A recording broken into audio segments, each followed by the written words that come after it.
திருவள்ளூர் நகராட்சியில் தற்போது மக்கள் தொகை 64,082 ஆகும். வந்த முதல் நாளே இதுபோன்றுதான் செயலில் ஈடுபட்டு அவர்கள் அன்று வெளியேற்றப்பட்டார்கள். மாண்புமிகு முதலமைச்சர் அவர்கள் அவருடைய முகத்தை பார்த்தாலே உங்களுக்கு தெரிந்திருக்கும். அவ்வளவு தன்னுடைய குடும்பத்தில் ஏற்பட்ட ஒரு சோக நிகழ்வாக நினைத்து கூட மிக வேதனையோடு அதை ஒவ்வொரு குடும்பத்துக்கும் என்ன தேவை என்பதை அறிந்து அதை இங்கு அறிவிப்பாக அனைவருக்கும் சொன்னார்கள். கள்ளக்குறிச்சி சம்பவத்துக்கு ஏற்பட்ட மன வேதனையோடு அவர்கள் இருந்தது போல் எனக்கு தெரியவில்லை. அவர்கள் இதை ஒரு அரசியலாக்க வேண்டும் என்று நோக்கத்தோடு தான் அவர்கள் வேண்டும் என்று இந்த அவைக்கு நடவடிக்கைகளில் இடையூறு செய்ய வேண்டும், புறக்கணிக்க வேண்டும். அவையினுடைய விதிமுறைப்படி கேள்வி நேரம் முடிந்ததற்கு பிறகுதான் மற்ற பணிகளை எடுத்துக்கொள்ள வேண்டும் என்ற விதிமுறை இருக்கிறது. ஆனால் அதையெல்லாம் பொருட்படுத்தாமல் விதிமுறையை மீறி உடனடியாக அந்த பிரச்சனை எடுத்துக்கொள்ள வேண்டும் என்று இங்கு ஒரு பெரிய ரகலையை செய்திருக்கிறார்கள். கேள்வி நேரம் பதில் நேரம் முடிந்ததும் கள்ளக்குறிச்சி பிரச்சனை பற்றி தான் விவாதிக்கப் போகிறோம் என்று சபாநாயகர் அவர்களும் தெளிவாக குறிப்பிட்டு சொல்லியும் அதையும் மீறி அவர்கள் வேண்டுமென்றே திட்டமிட்டு ஒரு கலவரத்தை ஏற்படுத்த வேண்டும் என்பதற்காகவே திட்டமிட்டு அந்த பணியை செய்து முடித்திருக்கிறார்கள். 40க்கு 40 அது அவர்களுடைய மனசை உறுத்துது, கண்ணை உறுத்துது.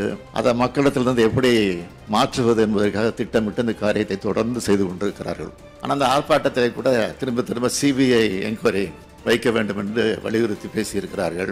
இதே எதிர்க்கட்சி தலைவர் அப்போது முதலமைச்சராக இருந்தபோது அவர் மீது சிபிஐ விசாரணை ஒன்று வந்தது. அவர் மறந்திருக்க மாட்டார்.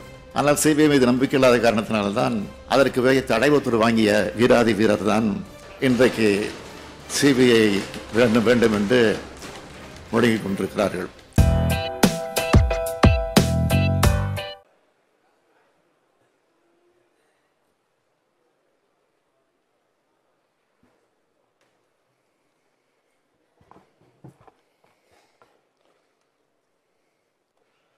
மருந்தாகி தப்பா மரத்தற்றால் செல்வம் பெருந்தகையான் கண்படி பிறருக்கு உதவிடும் பெருந்தன்மையாம் ஒப்புரவு உடையவனிடம் செல்வம் சேர்ந்தால் அது ஒரு நல்ல மரத்தின் எல்லா உறுப்புகளும் மருந்தாக பயன்படுவது போன்றதாகும். வினாக்கள் விடைகள். விநாயகன் 81 விடை. திருவள்ளூர் நகராட்சியில் தற்போது மக்கள் தொகை 64,082 ஆகும். தற்போது இந்நகராட்சியில் 13 எண்கள் மேல்நிலை தொட்டிகள் 43.5 லட்சத்தில் கொள்ளளவில் உள்ளது. இதன் மூலம் குடிநீர் விநியோகம் செய்யப்பட்டு வருகிறது. வார்டு எண்கள் 13, 14, 17, 18 மற்றும் 20 வார்டுகளில் நகராட்சிக்கு சொந்தமான இடம் ஏதும் இல்லாததால் வருவாய்த்துறையினரிடம் நிலம் கோரி பெறப்பட்டு தொட்டி அமைக்கப்படும். வந்த முதல் நாளே இதுபோன்றுதான் செயலில் ஈடுபட்டு அவர்கள் அன்று வெளியேற்றப்பட்டார்கள். அன்று கவனஈர்ப்பு தீர்மானம் பல மாமன்ற உறுப்பினர்கள் கொடுத்திருந்தார்கள். அதிமுகவை சேர்ந்த அக்ரிஎஸ்எஸ் கிருஷ்ணமூர்த்தி அவர்களும் அந்த கவனஈர்ப்பு தீர்மானம் கொடுத்திருந்தார்கள். இந்த அரசு உடனடியாக அதற்கு 0 ஓவரில் எப்போதும் வழக்கம் போல் கவனஈர்ப்பு தீர்மானம் என்பது கேள்வி நேரம் முடிந்ததும் எடுத்துக்கொள்ளப்படும். அந்த வகையில் கேள்வி நேரம் முடிந்தவுடன் அது எடுத்துக்கொள்ளப்பட்டது. அன்று அவர்கள் இது போன்ற செயலில் அவையினுடைய நன்மதிப்புக்கும் அவையினுடைய செயல்பாடுகளுக்கும் மரபுக்கும் மாண்புக்கும் இடையூறாக திருக்குறள் வாசித்து முடித்ததும் மக்கள் பணியாகிய வினாக்கள் விடைகள் நேரத்துக்கு கூட அவர்கள் காத்திருக்காமல் இப்படிப்பட்ட நடவடிக்கைகளில் ஈடுபட்டதால் அன்று முழுவதும் அவர்களை அவை நடவடிக்கையிலிருந்து வெளியேற்றினேன். ஆனால்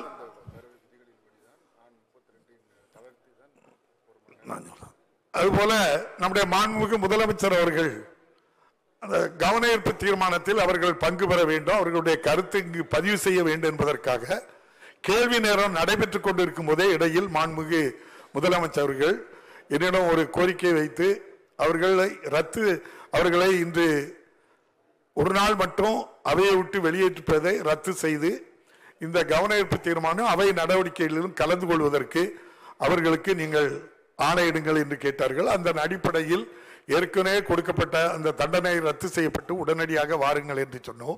அவர்கள் இந்த அவைக்கு வரவில்லை. இந்த அவையிலே மற்ற மாமன்ற உறுப்பினர்கள் எல்லா கட்சியைச் சேர்ந்த உறுப்பினர்களும் அந்த விவகாரத்தை பற்றி இங்கு பேசி மாண்புமிகு முதலமைச்சர் அவர்களும் தெளிவான அதற்குரிய பதிலையும் சொல்லியிருக்கின்றார்கள். இன்னும் சொல்ல போனால் மாண்புமிகு முதலமைச்சர் அவர்கள் அவருடைய முகத்தை பார்த்தாலே உங்களுக்கு தெரிந்திருக்கும். அவ்வளவு தன்னுடைய குடும்பத்தில் ஏற்பட்ட ஒரு சோக நிகழ்வாக நினைத்து கூட மிக வேதனையோடு அதை ஒவ்வொரு குடும்பத்துக்கும் என்ன தேவை என்பதை அறிந்து அதை இங்கு அறிவிப்பாக அனைவருக்கும் சொன்னார்கள். ஒரு கூட்டத்தொடர் நடைபெறும் போது ஒரு பொருள் குறித்து கவனஈர்ப்பு தீர்மானமோ ஏதாவது தீர்மானம் கொண்டு வந்து அது எல்லோரும் பேசி அதற்கு முதலமைச்சரோ மற்ற அமைச்சர்களோ பதில் சொன்னிய பிறகு அந்த பொருள் குறித்து அந்த கூட்டத்தொடர் முழுவதும் பேசுவதற்கும் அனுமதி இல்லை. அதை எடுத்துக்கொள்வதும் சபை மரபல்ல, அது ஒருபோதும் எடுத்துக்கொள்ளப்பட மாட்டாது. இது முன்னாள் முதல்வராக 4 ஆண்டு காலம் பணியாற்றிய மாண்புமிகு பிரதான எதிர்க்கட்சி தலைவர் ஐயா எடப்பாடி பழனிசாமி அவர்களுக்கு நன்றாக தெரியும். அவர்களோடு இருக்கின்ற பல மூத்த அமைச்சர்களாக இருந்தவர்கள் கூட அங்கே இருக்கின்றார்கள். எதற்காக இந்த புறக்கணிப்பை தொடர்ந்து செய்கிறார்கள் என்று யாருக்கும் தெரியவில்லை. அவர்கள் கள்ளக்குறிச்சி சம்பவத்துக்கு ஏற்பட்ட மன வேதனையோடு அவர்கள் இருந்தது போல் எனக்கு தெரியவில்லை. அவர்கள் இதை ஒரு அரசியலாக்க வேண்டும் என்று நோக்கத்தோடு தான் அவர்கள் இதை இந்த நம்முடைய மாமன்றம் சட்டமன்றம் நீண்ட நெடிய வரலாற்றுக்கு சொந்தமானது. நினைத்த நேரத்தில் நினைத்தவர்களெல்லாம் எழும்பி பேசுவதில்லை.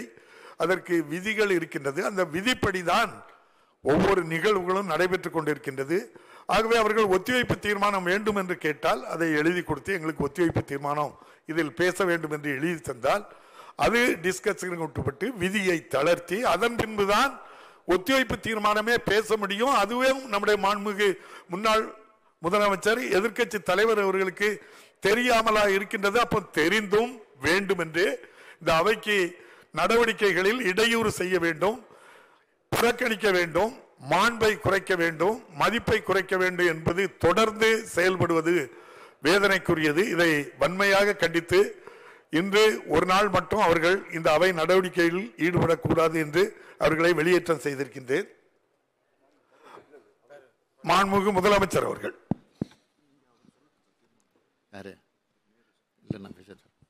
மாண்புமிகு பேரவைத் தலைவர் அவர்களே, கள்ளக்குறிச்சி சம்பவம் தொடர்பாக 20/6/2024 அன்று 1 மணி நேரத்திற்கு மேலாக அனைத்து கட்சி உறுப்பினர்கள் இந்த அவையிலே விரிவாக பேசியிருக்கிறார்கள். அதற்கு நானும் சரியான விளக்கத்தை அளித்திருக்கிறேன். அன்றைய தினம் அவையிலிருந்து முக்கிய எதிர்க்கட்சியான அதிமுக தனது கருத்தை பதிவு செய்திருக்க வேண்டும். மாறாக தேவையற்ற பிரச்சனையை அவை கூடியதும் கிளப்பினார்கள். அவையினுடைய விதிமுறைப்படி கேள்வி நேரம் முடிந்ததற்கு பிறகுதான் மற்ற பணிகளை எடுத்துக்கொள்ள வேண்டும் என்ற விதிமுறை இருக்கிறது. ஆனால் அதையெல்லாம் பொருட்படுத்தாமல் விதிமுறையை மீறி உடனடியாக அந்த பிரச்சனை எடுத்துக்கொள்ள வேண்டும் என்று இங்கு ஒரு பெரிய ரகலையை சேர்த்திருக்கிறார்கள். கேள்வி நேரம் பதில் நேரம் முடிந்ததும் கள்ளக்குறிச்சி பிரச்சனை பற்றி தான் விவாதிக்கப் போகிறோம் என்று சபாநாயகர் அவர்களும் தெளிவாக குறிப்பிட்டு சொல்லியும் அதையும் மீறி அவர்கள் வேண்டுமென்றே திட்டமிட்டு ஒரு கலவரத்தை ஏற்படுத்த வேண்டும் என்பதற்காகவே திட்டமிட்டு அந்த பணியை செய்து முடித்திருக்கிறார்கள். அதற்கு பிறகு நீங்கள் வேறு வழி இல்லாமல் அவர்களை அவையிலிருந்து அன்றைக்கு வெளியேற்றி இருக்கிறீர்கள். அதற்கு பிறகுதான் நான் அவைக்கு வந்தேன். வந்ததற்கு பிறகு கேள்விப்பட்டவுடன் மானிய கோரிக்கை விவாதம் நடைபெறுவது எதிர்க்கட்சி, அதுவும் பிரதான எதிர்க்கட்சி அதிமுக இருக்க வேண்டும். எனவே மறுபரிசீலனை செய்து இதை சரி செய்ய வேண்டும் என்று நான் உங்களிடத்தில் ஒரு வேண்டுகோள் வைத்தேன். நீங்களும் அதை ஏற்றுக்கொண்டு கோரிக்கை வைத்தீர்கள். ஆனால் அதற்கு பிறகும் அதையும் ஏற்றுக்கொள்ளாமல் மீண்டும் மீண்டும் வந்து ஒரு கலவரத்தை உருவாக்க வேண்டும் என்பதற்காக திட்டமிட்டு இந்த காரியத்தை செய்து கொண்டிருக்கிறார்கள். வேறொன்றும் இல்லை, 40க்கு 40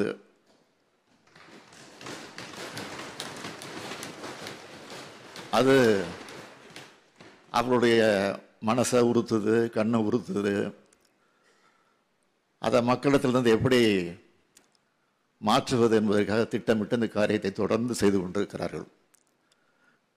எனவே நான் பல்வேறு விளக்கங்களை கவன ஈர்ப்பு தீர்மானம் கொண்டு வந்தபோது அதற்கு என்னென்ன பரிகாரம் செய்ய போகிறோம் என்பதை பற்றியெல்லாம் தெளிவாக சொல்லியிருக்கிறேன்.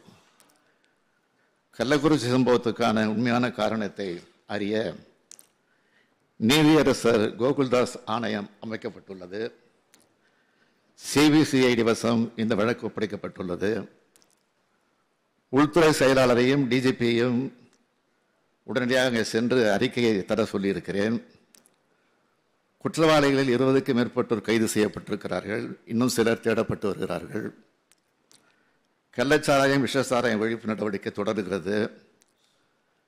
இறந்தோர் குடும்பத்திற்கு 10 லட்சம் ரூபாய் தரப்பட்டு பாதிக்கப்பட்டோர் குடும்பத்திற்கும் இழப்பீடு வழங்கப்பட்டுள்ளது.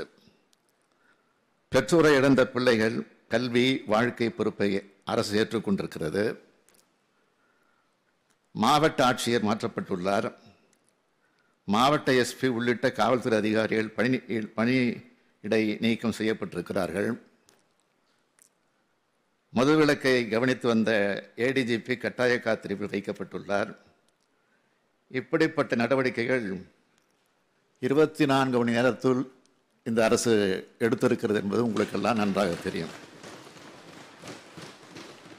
இதற்கிடையில் நேற்றைய தினம் கூட ஆர்ப்பாட்டம் எல்லாம் கூட செய்திருக்கு. ஆர்ப்பாட்டம் என்பது அது நியாயம்தான். அது எல்லாருக்கும் விதிமுறையில் இடம் இருக்கிறது. அது ஜனநாயகத்தில் இருக்கக்கூடிய உரிமை. அது யாரோட்டம்னா ஆர்ப்பாட்டம் செய்யலாம். அது நியாயமான முறையில் ஆர்ப்பாட்டமாக இருந்தால் அது அரசு அதற்கு அனுமதி தருகிறது. ஆனால் அந்த ஆர்ப்பாட்டத்தை கூட திரும்ப திரும்ப சிபிஐ என்கொயரி வைக்க வேண்டும் என்று வலியுறுத்தி பேசியிருக்கிறார்கள். இதே எதிர்க்கட்சி தலைவர்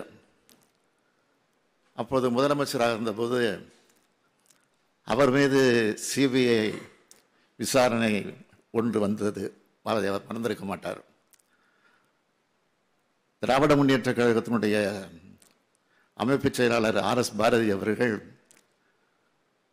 எதிர்க்கட்சி தலைவர்கள் மீது ஒரு குற்றச்சாட்டை சொல்லி அதில் முறைகேடு நடந்திருக்கிறது, விசாரணை நடத்த வேண்டும் என்று நீதிமன்றத்துக்கு சென்றபோது இது சிபிஐ விசாரிக்க வேண்டும் என்று நீதிமன்றம் சொன்னது.